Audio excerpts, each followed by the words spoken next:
I no lie you of a truth.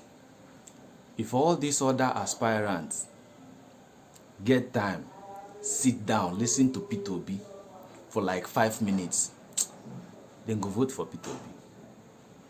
Then go vote for him. This man, they give you back to back. We never get any presidential aspirant in the history of Nigeria where they are outspoken and more detailed, principled like this man, Peter Obi. Just listen to what he talk. Listen to this video very well. This is a person where now from he read tweet from person we meet him one-on-one. We been they think one or two things about him. After I meet the person finish, the person had to tweet about him. Just listen to the whole gist. Listen to Peter Obi talk. Make you know say no be my. We are not talking about ethnicity here. We are talking about repairing this country, make it be as it be. Make country be like country. Country no be like country at all.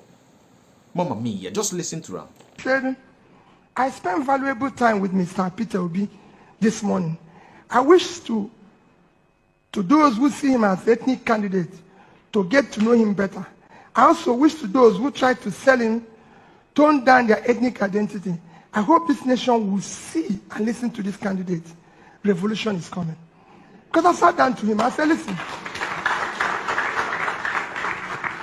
I told him, I said, you think this is issue of tribe or issue of religion?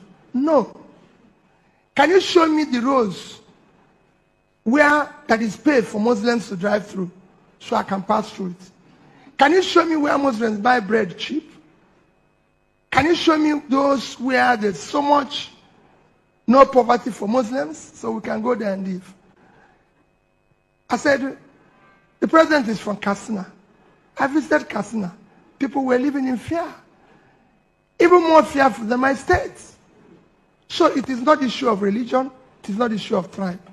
That is what we politicians use to continue the confusion called Nigeria. We have gangsters all over the place. And when I say, people say, so stop using the word. I say, no.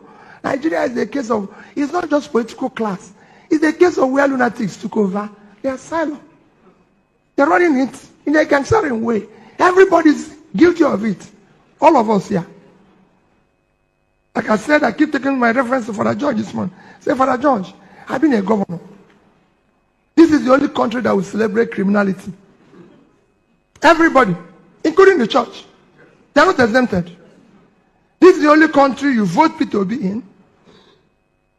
Everybody knew he doesn't have a house in Ikoyi. When we voted him in, I was living in Festac when I became governor. So everybody knew where I lived.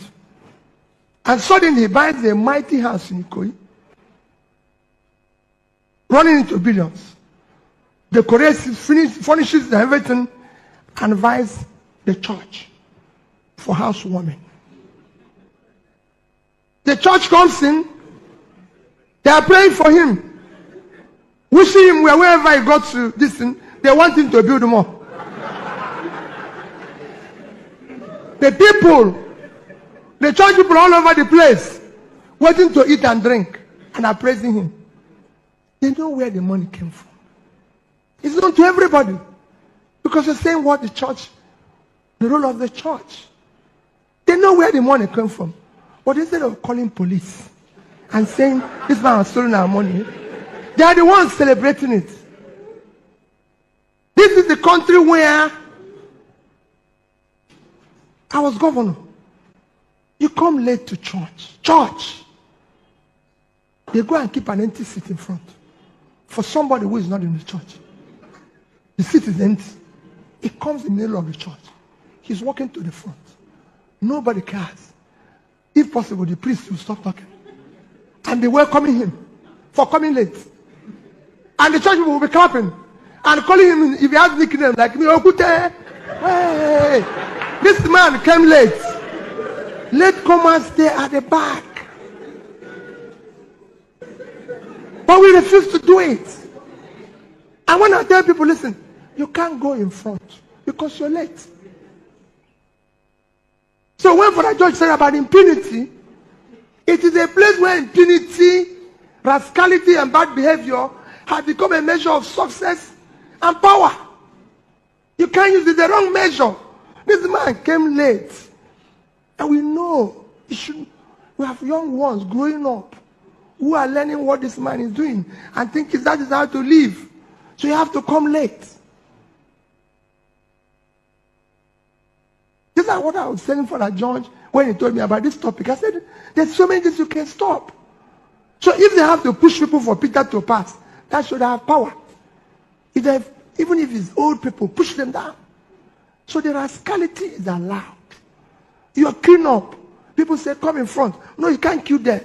No, you're not part of. No, Governor, we don't want you to stay here. Obito, come in front. Why will you go in front? You are queuing where you're supposed to queue.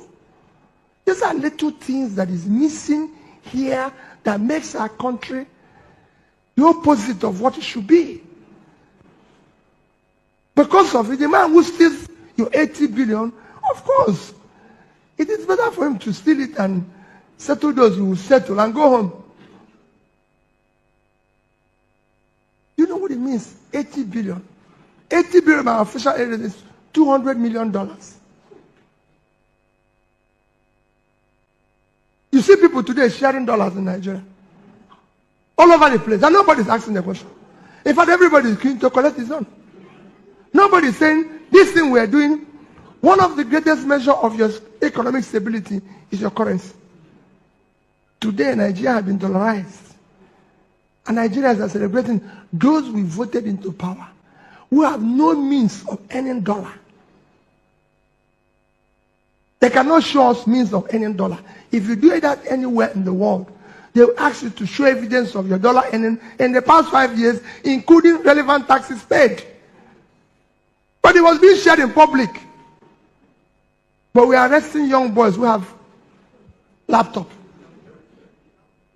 But we have people who are sharing, people who have. We're asking people to pay 100 million naira, 40 million naira to buy phone. In a country,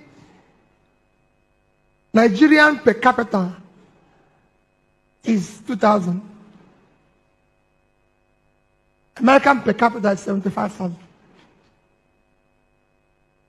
Because Nigerian economy, as you know, is $400 billion GDP. Versus American GDP of 22 trillion. Yet, you cannot pay $2,000 to buy form to contest the election in America. But they are charging you here in Nigeria $200,000 to buy form to be governor. That's what Farah is saying. You're owing lecturers. You're negotiating with bandits. You see governors going to negotiate with bandits. But they are not negotiating with lecturers. And everybody is keeping quiet. Because it's not important. The global average intake, admission of higher school intakes is 38%. In the Western world, it's 38%. Nigeria is 9%. We're not even achieving a quarter of the global average. And that's the problem.